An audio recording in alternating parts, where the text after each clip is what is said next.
అమరావతి ఇంకా ఆంధ్ర రాష్ట్ర రాజధానికి శాశ్వత రాజధానిగా పార్లమెంట్లో బిల్ అయితే పాస్ అవ్వడం జరిగింది. ఎలా అనిపిస్తుందండి ఈ బిల్ పట్ల? ఒక మహిళగా మీ అభిప్రాయం ఏంటి? మొన్న లోక్సభలో కానీ నిన్న రాజ్యసభలో కానీ ఏదైతే అమరావతి అనేది ఆంధ్రుల రాజధానిగా ఒక బిల్లు రూపంలో చట్టబద్ధం అయ్యిందో ఇది ఒక చారిత్రాత్మకమైన విజయం. ఆంధ్రుల యొక్క ఆత్మగౌరవం అనేది ఈరోజు నిలబెట్టిన లోక్సభ రాజ్యసభలోని అన్ని పార్టీల వారికి, ఒక్క వైఎస్ఆర్సీపీ వారి తప్ప ప్రతి ఒక్కరికి కూడా ఆంధ్రులు ఎప్పటికీ రుణపడి ఉన్నాం. ఎందుకంటే రాజధాని లేని రాష్ట్రంగా గత 10 సంవత్సరాలుగా దేశం మొత్తంలో ఉన్న ఏకైక రాష్ట్రం ఆంధ్రప్రదేశ్గా ఈ సైకో పాలన వల్ల మనం అందరం కూడా బాధపడడం జరిగింది. ఈరోజు మహర్షి అయిన నారా చంద్రబాబు నాయుడు గారు, అదేవిధంగా 29,000 రైతు కుటుంబాల త్యాగంతో ఏర్పడిన అమరావతిని గర్వంగా మన అసెంబ్లీలో చేసిన తీర్మానానికి మద్దతుగా పార్లమెంటులో 2 సభల్లోని లోక్సభ మరియు రాజ్యసభలో కూడా ఆ బిల్లు అనేది చట్టబద్ధం అవ్వడం, ప్రత్యేకించి తెలుగువారి ఆత్మగౌరవం ఈరోజు మరొక్కసారి ఢిల్లీ వేదికగా నిలబెట్టడంలో కృషి చేసిన కూటమి నాయకులకు, మన నారా చంద్రబాబు నాయుడు గారికి, పవన్ కళ్యాణ్ గారికి, లోకేష్ బాబు గారికి, ప్రత్యేకించి మోడీ గారికి తెలుగు జాతి ఎప్పుడూ కూడా రుణపడి ఉండడంలో అతిశయోక్తి లేదు. ఎప్పటికీ రుణపడి ఉంటాం. అంటే ఇక్కడ రాజధాని అనే అంశం రాజ్యాంగంలోనే లేదు. అలాంటిది చంద్రబాబు నాయుడు ఈరోజు బిల్లు ఏ విధంగా చేస్తాడు?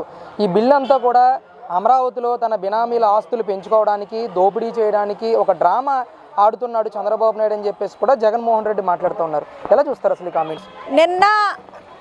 మొన్న జగన్మోహన్ రెడ్డి గారు ఎప్పుడైతే అసెంబ్లీలో తీర్మానం చేశారో తర్వాత ఒక ఓపెన్ ప్రెస్ మీట్ పెట్టినప్పుడు ఆయన మాట్లాడిన మాటలు చూసి స్కూల్ పిల్లలు సైతం నవ్వుకున్నారు. మరొక్కసారి అతని చేష్టలు, పిల్ల చేష్టలు, అతనికి ఏదన్నా వైద్య సహాయం అవసరమా అన్నట్టుగా ఆయన వ్యాఖ్యలు ఉన్నాయి. ఇక ఏమాత్రం కొద్దిగా విశ్లేషణ, రాజకీయ పరిజ్ఞానం ఉన్న వ్యక్తులైతే నవ్వుకుంటున్నారు. ఆయన కనీసం ఏమీ స్టేట్మెంట్ ఇవ్వకుండా ఊరుకున్నా బాగుండు, అనవసరంగా ముందుకొచ్చి ఆయన అజ్ఞానాన్ని బయట పెట్టుకున్నారని చెప్పి విశ్లేషకులందరూ కూడా ఈరోజు మాట్లాడుకుంటున్నారు. ఆయన మరొక్కసారి కామెడీ పీస్గా, చర్చనీయాంశంగా మారడానికి ఆయన వ్యాఖ్యలు ఉపయోగపడినాయి తప్ప వాటి వల్ల ఎటువంటి ప్రయోజనం లేదు. ఎందుకంటే ఒక రాష్ట్రానికి రాజధాని అనేది కేటాయించడం అనేది ముఖ్యంగా దేశంలో ఉన్న మన చట్టసభల యొక్క బాధ్యత. అప్పుడు పెట్టిన అమెండ్మెంట్ బిల్లులో మనకి 10 సంవత్సరాలు హైదరాబాద్ ఉమ్మడి రాజధానిగా ఉన్న మూల మనం అంత పర్టికులర్గా రాజధాని విషయం గురించి మనం పట్టించుకోలేదు. అయితే ఆ పీరియడ్ అయిపోయి ఇప్పుడు ఆంధ్ర రాష్ట్రానికి ప్రత్యేకించి ఒక రాజధాని కావాలి అన్నప్పుడు ఏదైతే విభజన జరిగినప్పుడు ప్రతిపాదించడం జరిగిందో అందరి నిర్ణయాల మీద తీసుకుని అమరావతిని రాజధానికి అప్పటి ప్రభుత్వం నారా చంద్రబాబు నాయుడు గారు పెట్టారో దానిని గత ప్రభుత్వం 3 రాజధానులు 3 ముక్కలాటుగా చేసి పలచన చేసి ఆ విషయాన్ని పక్కన పెట్టించడం వల్ల మనకి ఇప్పటి వరకు కూడా రాజధాని కూడా కల్పించలేకపోయాం.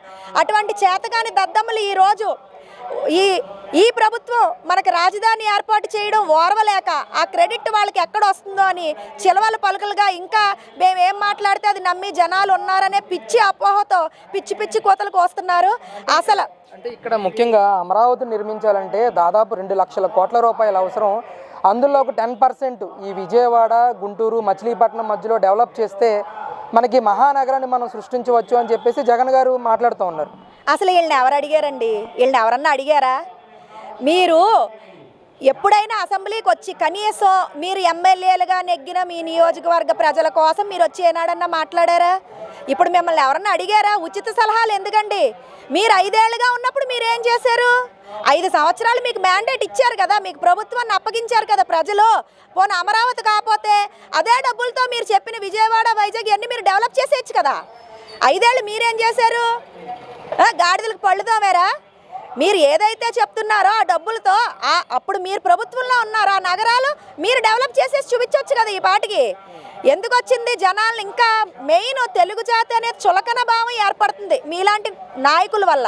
రాజధాని విషయంలో జగన్మోహన్ రెడ్డి గారి తీరు ఎలా అనిపించింది అంటే మొదటి నుంచి కూడా ఎప్పుడైతే అమరావతికి అసెంబ్లీలో సపోర్ట్ చేశారో అప్పటి నుంచి స్టిల్ ఈ రోజు వరకు ఆయన తీరు ఎలా అనిపించింది రాజధాని విషయం? ఇప్పుడు చెప్పేదేం లేదండి. జగన్ గారు విధానం ఏంటంటే నేను పట్టుకున్న కుందేలకు మూడే కాళ్ళు అనే విధానం, ఆయన మూర్ఖత్వం గురించి ఆయన పార్టీకి సంబంధించిన రాజకీయ నేతలే ఎప్పుడు చెప్తూ వస్తున్నారు. ఆయన ఒకటి అనుకున్నారంటే అదే జరగాలి. అది సాధ్యమా అసాధ్యమా అన్నది అనవసరం. అది వ్యక్తిగతం వరకు అయితే సాగుతుందండి. ప్రభుత్వ పరంగా కూడా మనం ప్రజల మీద కూడా మా అభిప్రాయాలను అలాగే రుద్దాలంటే అది జరగదు. ఇది ప్రజాస్వామ్యం. ప్రజల యొక్క అభిప్రాయం మీదట ప్రజలు ఏదైతే కోరుకుంటున్నారో అది చెయ్యడం ప్రభుత్వాల యొక్క బాధ్యత. ఆ బాధ్యతలో భాగంగా ఇప్పుడు ఉన్న కూటమి ప్రభుత్వం ప్రజల యొక్క చిరకాల కోరిక అయిన అమరావతి రాజధానిని చట్టబద్ధం చేయడంలో సఫలీకృతమైంది. ఈ క్రెడిట్ అంతా కూడా కూటమి ప్రభుత్వానికి, మోడీ గారికి దక్కుతుంది. అంటే ఇక్కడ క్రెడిట్ చోరీ చేస్తుంది ఈరోజు చంద్రబాబు నాయుడు, కూటమి ప్రభుత్వం అని చెప్పేసి ఒకవైపు జగన్మోహన్ రెడ్డి గారు ప్రతి అంశంలోనూ కూడా మాట్లాడుతున్నారు. రాష్ట్రానికి వస్తున్న పెట్టుబడుల విషయంలో కానీ, రాష్ట్రానికి వస్తున్న కంపెనీల విషయంలోనే కానీ. మరి ఈరోజు మీరు క్రెడిట్ అంతా జగన్ గారు చోరీ చేస్తున్నారని చెప్తా ఉన్నారు. దీనికి ఉదాహరణ ఏంటంటే మిట్టల్ గారు మనకి వైజాగ్లో స్టీల్ ప్లాంట్ పెట్టడానికి వస్తున్నారు అనకాపల్లికి సంబంధించి అక్కడ అన్నప్పుడు ముందు ఏమో ఎందుకు వస్తారు, ఆల్రెడీ వాళ్ళు వేరే స్టేట్స్లో చాలా లక్షలు పెట్టుబడులు పెట్టారు, రావడం కుదరదు అన్నారు. ఎప్పుడైతే వచ్చి ఆయన ఇక్కడ శంకుస్థాపన జరిగి ప్లాంట్ అనేది స్టార్ట్ అయిందో మళ్ళీ ప్రెస్ మీట్ పెట్టి ఇది మేము తెచ్చిందే అంటున్నారు. అదేవిధంగా వైజాగ్ నుంచి తరలి వీళ్ళ సైకో చేష్టల వల్ల తరలి వెళ్ళిపోయిన అనేక కంపెనీలు మళ్ళీ వస్తున్నాయి అంటే అవి ఏమి రావడానికి వీల్లేదన్నారు. ఎప్పుడైతే అవి వచ్చి కార్యరూపం దాల్చుకున్నాయో మళ్ళీ వీళ్ళు ముందుకొచ్చి ఈ మా టైంలో పెట్టినయే మేము చేసిన ఎంఓయూలే అంటున్నారు. వీళ్ళకి అదంతా పరిపాటి. ఒకటి జరగదు అంటారు, జరగకూడదు అనుకుంటారు, సాయశక్తిలో ప్రయత్నిస్తారు. అది జరుగుతుంది అనుకోండి మరలా ముందుకొచ్చి ఇది మేమే చేసామని సిగ్గు శరం లేకుండా ప్రజలకు చెప్తారు. అది వాళ్ళకి ఎప్పుడూ కూడా అలవాటే. కానీ ఇటువంటి బోటకపు మాటలు నమ్మడానికి ప్రజలు రెడీగా లేరు. సోషల్ మీడియా ద్వారా అదేవిధంగా ప్రజలందరూ కూడా వివిధ పత్రికల ద్వారా, మాధ్యమాల ద్వారా ఎప్పుడు ఏం జరుగుతుందనేది ప్రతి ఒక్కరికి విషయం తెలియడం వల్ల వైసీపీ వాళ్ళ పప్పులు ఉడకో. అంటే ఈరోజు అమరావతికి అయితే శాశ్వత రాజధాని అనే ముద్ర అయితే పడిపోయింది. రేపు ఒకవేళ జగన్మోహన్ రెడ్డి గెలిస్తే ఈ అమరావతిని డెవలప్మెంట్ విషయంలో ముందుకు తీసుకెళ్లే ఛాన్స్ ఉంటుందంటారు అసలు జగన్ గారి తీరేలా? జగన్ గారు మొన్న పెట్టిన ప్రెస్ మీట్ అమరావతికి వ్యతిరేకంగా నేను మరలా వీళ్ళు అసెంబ్లీలో తీర్మానం చేస్తే అమరావతి రాజధాని అయిపోతుందంట, నేను మళ్ళా వస్తే మళ్ళా ఇది మళ్ళీ కాదు అని పెట్టడం ఎంతసేపు అని మాట్లాడిన ఒకే ఒక్క వ్యాఖ్య వల్ల ఆయన అమరావతికి పూర్తిగా వ్యతిరేకమని ఆయనగానే చెప్పడం జరిగింది. ఇది ప్రజలందరూ విన్నారు.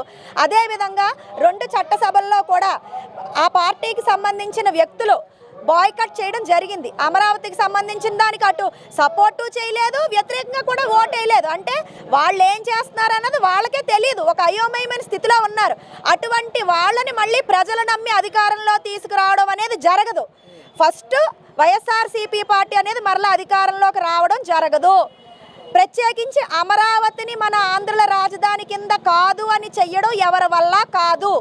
నిన్న మన దేశంలోని అన్ని పార్టీలు, అన్ని ఈవెన్ ఎన్డీఏ కూటమికి సంబంధించిన పార్టీలు, ఇండియా కూటమి పార్టీలు, స్వతంత్ర పార్టీలు, అదేవిధంగా అనేక రాష్ట్రాల్లో ఉన్న స్వయం ప్రతిపత్తి కలిగిన పార్టీలన్నీ కూడా ఆంధ్రుల రాజధాని అమరావతిగా ఉండాలని ఏకాభిప్రాయంతో మనకు సపోర్ట్ చేశారు.